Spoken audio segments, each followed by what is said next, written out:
Week 2, UFL Team of the Week, first team. Quarterback, Manny Wilkins of the St. Louis Battlehawks. Wilkins had the highest QBR in Week 2 as he completed 12 of his 16 passes for 162 yards, and he added 58 rushing yards. Running back, Jacob Saylors, also with the St. Louis Battlehawks. Saylors rushed 11 times for 46 yards, 4.2 average, including 3 touchdowns. He also caught 3 passes for 25 yards. Wide receivers, Jonathan Adams of the Memphis Showboats. Adams was a bright spot in a dim offense in Week 2 as he was the only receiver in the UFL to top 100 yards.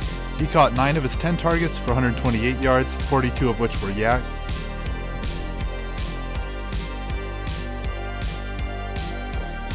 Deon Cain, Birmingham Stallions. Cain caught all 4 of his targets for 84 yards, including a 52-yard touchdown. He had 2 missed tackles forced in the game. Wide receiver, Jontre Kirklin with the San Antonio Brahmas. Kirklin caught 4 of his 8 targets for 43 yards and had 3 missed tackles forced in Week 2. For the second week in a row, we have Cannella with the Arlington Renegades. Cannella led the UFL in receiving yards among tight ends in Week 2 as he caught 2 of his 4 targets for 39 yards. Offensive line, Jaryd Jones-Smith, left tackle, St. Louis Battlehawks. Jones-Smith allowed only 1 pressure in Week 2, which was the lowest among starting left tackles.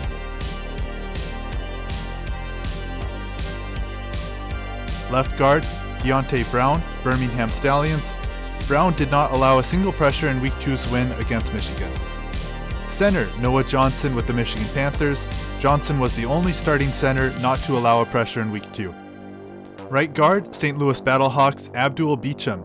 Beecham allowed only 1 pressure in Week 2, which was the lowest among starting right guards. Right tackle, Juwann Bushell-Beatty with the St. Louis Battlehawks. He was one of 2 starting right tackles to not allow a single pressure in Week 2.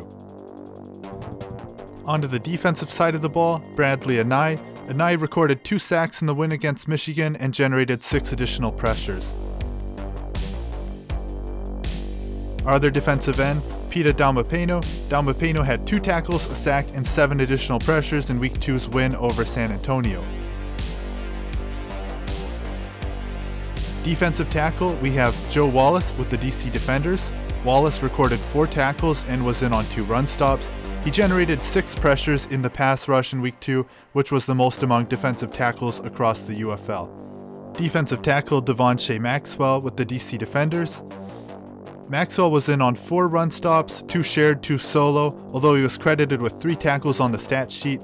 He had the most total run stops among defensive tackles by my count and generated 2 pressures in the pass rush. Momo Sanago with the DC Defenders. Sanago led the Defenders in total tackles with 7 in Week 2's win over Memphis and was in on 6 stops, solo run stop, 4 shared run stops, and a solo stop against a 2-yard pass. Linebacker Devonte Beckett, San Antonio Brahmas. Beckett had 8 total tackles, including 6 total run stops, 3 solo run stops, and 3 shared run stops.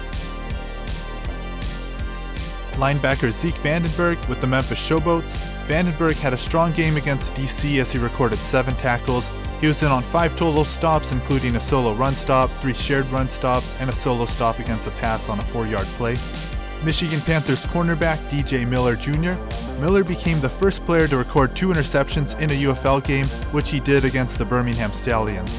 He had 6 targets come his way in Week 2 and only 1 resulted in a completion, which was for 9 yards.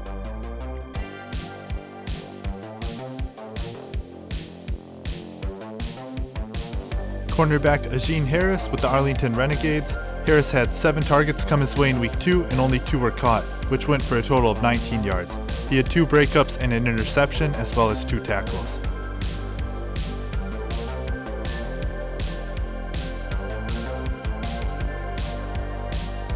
Safety Kai Nakua with the Michigan Panthers. Nakua had 8 tackles, including a tackle for a 6-yard loss on a screenplay. He was in on a run stop and 2 stops against the pass. He did have a missed tackle on a 17-yard Deon Cain reception early in the game, but was again one of the most impactful safeties in Week 2.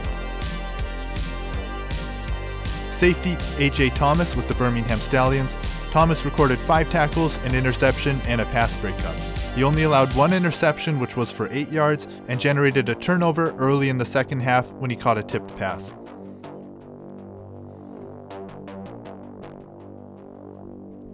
Kicker Rod Blankenship with the St. Louis Battlehawks. Blankenship made both of his field goals, with the longest being from 45 yards down the middle. He also made a field goal from 22 yards. Additionally, he made an attempt from 24 yards, but the play was negated by a penalty that resulted in that drive being extended. Punter Marquette King. King had 5 punts in week 2 for Arlington. He averaged 46 yards per punt with 2 inside the 20.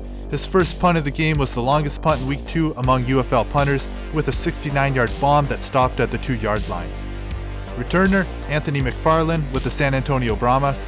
McFarland returned 5 kickoffs for 134 yards, 26.8 average in week 2.